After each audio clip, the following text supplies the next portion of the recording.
Hello everybody, and welcome to this video, which is kindly sponsored by Squarespace. So today we're going to be editing an archive, the Broughton archive, and this is particularly relevant to the video that you're going to hopefully be watching immediately after this today. Now, as you can see, this was one of the earliest ones I put in.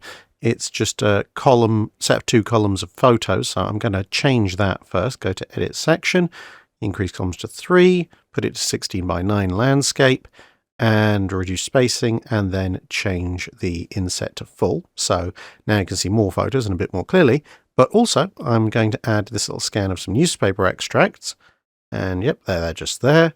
So then I can just go into the gallery and just drag it around to where I want it to be. Okay, that's all nice and done. Good. And you'll see why all this is important, as I say, as the video goes on. And then save and exit from this section. And then we can go down to other sections of the gallery and repeat the process on an as-needed basis. As you can see, there's the full picture. And just pop down here, repeat the option here, and we can format the whole gallery like this really, really quickly. Nice and easy with Squarespace. Now, why am I doing this on this particular archive? Well, stay tuned and you'll find out in a minute. So if after all these little mini tutorials I've been doing, you think you could build a website for maybe ideally naval history purposes, but you never know, you might want to do it for some other reason, then head over to squarespace.com/Drakenfell. You can get a free trial, and once you're ready, that little link will give you 10% off your first website or domain. So thanks once again to Squarespace for sponsoring the video, and on with the main show.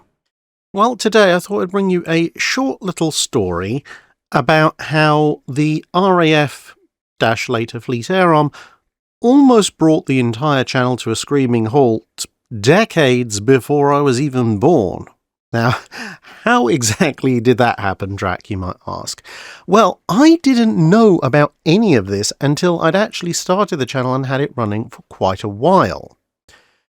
You see, this particular little line of investigation all began in 2021 when I happened to notice a gentleman on Facebook who was posting some rather unique pictures that his father had taken during his career in the RAF and subsequently the Fleet Air Arm once it becomes split off from the RAF in the interwar period, World War II, and immediate post-World War II period. And I was quite intrigued by these photos.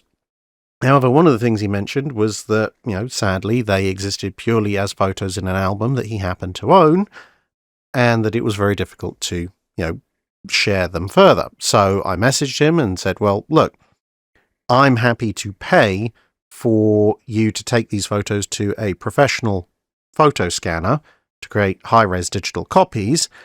And all I ask in exchange is, could you send me a set of the digital copies, and do I have your permission to host them on my website?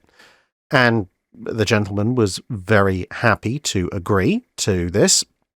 And so after a little bit of work, I acquired the digital copy, or a digital copy, of the photo album of one Lieutenant Commander Peter John Delvis Broughton, who had joined the RAF and then became a Lieutenant Commander in the Royal Navy as a pilot during the interwar period, and then, as I said, World War II and immediately thereafter. But during our correspondence back and forth, I was sent some pictures of the actual photo book, and one of them was a set of photos that the gentleman in question said, I find this a rather interesting what-if set of photos. And the photos were of a very, very badly smashed up aircraft, along with some newspaper clippings. And I thought, okay, well, obviously this is a crash that his father survived, so that's entirely understandable. And it came with a couple of little newspaper clippings that he'd obviously saved. And suddenly my mind went, hang on a minute.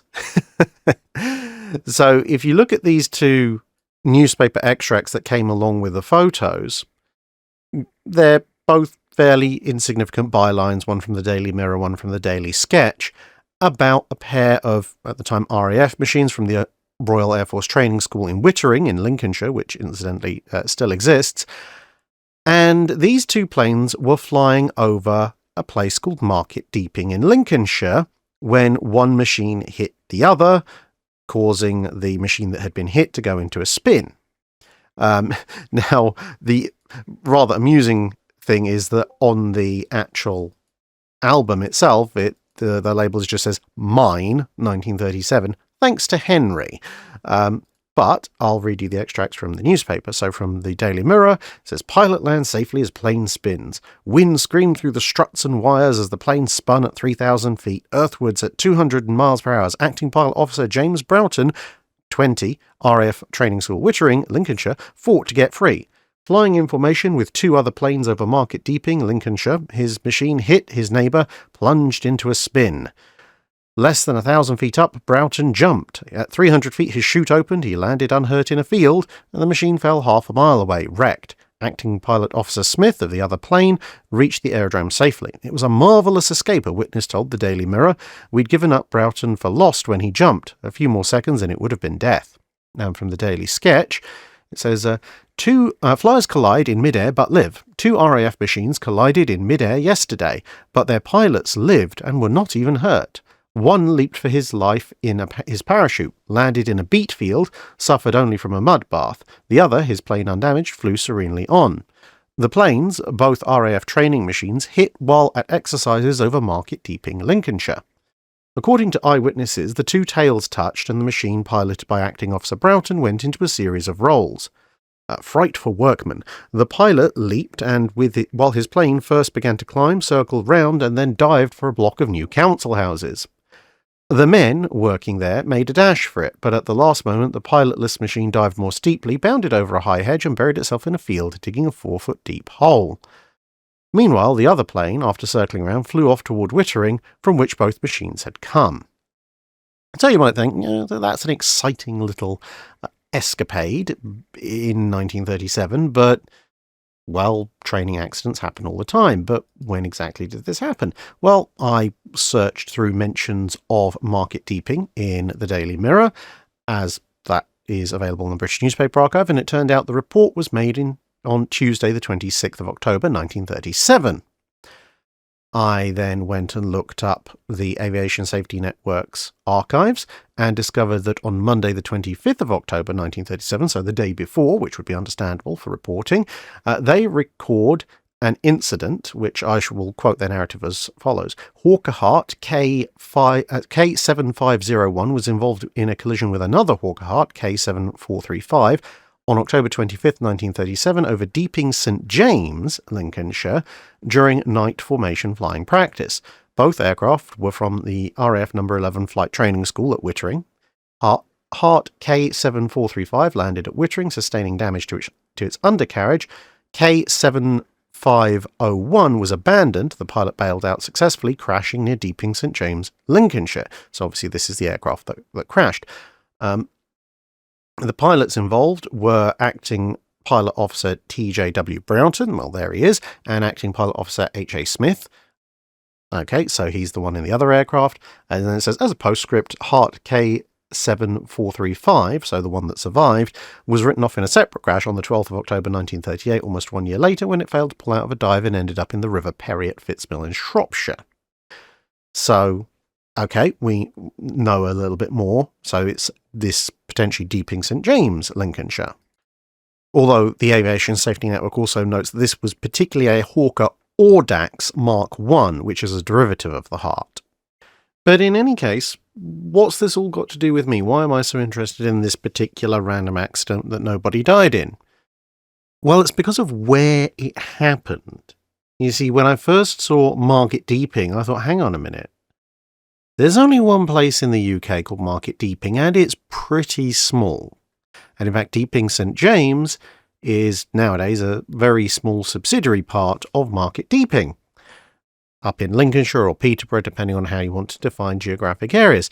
Now, why is that area of interest? Well, it's because my grandfather and his brothers, my great-uncles, all grew up there. You can see here, this is my great-grandmother on a motorbike of the period. And here's a slightly earlier photo. And there's my grandfather, age 4, at the weir at Deeping St James. And here's me in 2017 at exactly the same weir. And here's the house he grew up in. The person who currently owns it was very kind. And you see, my grandfather was born in 1930, so he would have been about 7 years old when this accident happened. So, of course, I thought to myself, hang on a minute. This is a small town. At age 7, my grandfather still would have been at school, although in late October, given UK school times, he may well have been on half-term leave. It's very possible, in fact, I would say it would be less probable that he didn't know about this crash than he did. And of course, this isn't something he'd ever talked to me about.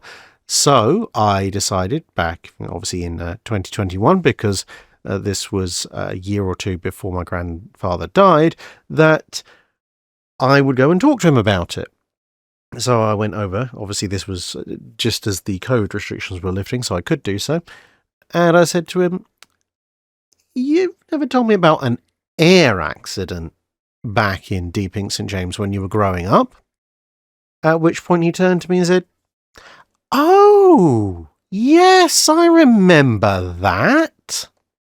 It turns out, as per the actual accident report, that this had occurred in an evening.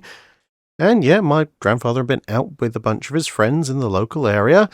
And in fact, they'd been walking past a set of fields when they'd seen all of this go down, and they'd seen the aircraft get hit. They'd seen the parachute go out. And then the aircraft had come plunging towards the newly built houses, and they thought, oh, that's going to be interesting. And then the aircraft had come towards them, and they thought, this is perhaps a touch more interesting than we were counting on. And then the aircraft pancaked into the field right next to where they were. And having overcome their immediate shock, they went and had a poke around and a bit of a look. And of course, the local workers, who'd almost been hit by the aircraft as well, decided to have a bit of a poke around and a look as well. And then my grandfather and his friends were promptly told that this was no place for children, so of course they scarpered off back to where they'd come from, except for a couple of souvenirs which they'd already stashed. And yeah, my grandfather then went to his shed, opened up a little cardboard box he had in a drawer that he'd been keeping for, well, pushing 8 decades at that point, and said, yeah, here's a bit of the that aircraft which I nabbed before we got run off. So yeah, he had been keeping this random piece of crashed RAF training aircraft for decades as a memento of the time he almost got squashed by a falling hawk at Audax, and just never bothered to tell anyone because he didn't think it was that interesting. Now, I have a suspicion that this might have triggered something in my grandfather. I mean, my family history on that side has a long history of pyromania anyway, but in the subsequent war, when various aircraft were falling out of the sky with disturbing rapidity, most of them being German, my grandfather, obviously being a slightly older chap at that point, decided that him and his friends would make a decent living chasing after crashed German aircraft because, well, they'd see them come down and then they'd go, aha, well, if we can get there before anybody else, especially the Home Guard, we can steal things from them. Particularly, they were interested in nabbing ammunition belts from crashed German bombers because you could carry them off home, separate them out on a workbench, and then the brass could be sold or donated to the war effort. The copper and the lead could be melted down because that's what 11-year-olds do when they're confronted with ammunition in the early 1940s. And the propellant could be poured out and turned into little handheld firecrackers, which they thought was a greatly amusing thing.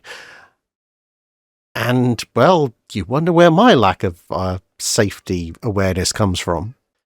But, yeah, I thought that was just an interesting little side story about how the RAF training flight nearly wiped out my grandfather back in 1937, missing him by half a field, and he then promptly decided this wasn't really interesting enough to tell any of his family about until, because the channel existed, I was able to find some interesting photos apropos of nothing other than they looked interesting, from a chap in Canada who just so happened to be the son of the pilot of the aircraft that had very nearly squashed my grandfather all those years ago. And now I have photos of the event. I have the newspaper clippings of the event. And of course, I have the memories of my grandfather telling me about the event, or at least what it looked like from the ground perspective. And if you're interested in seeing some of the photos from the Broughton archive, they are, of course, available on the drinkinafl.co.uk website. So, go and have a look at them and enjoy. Thanks for listening.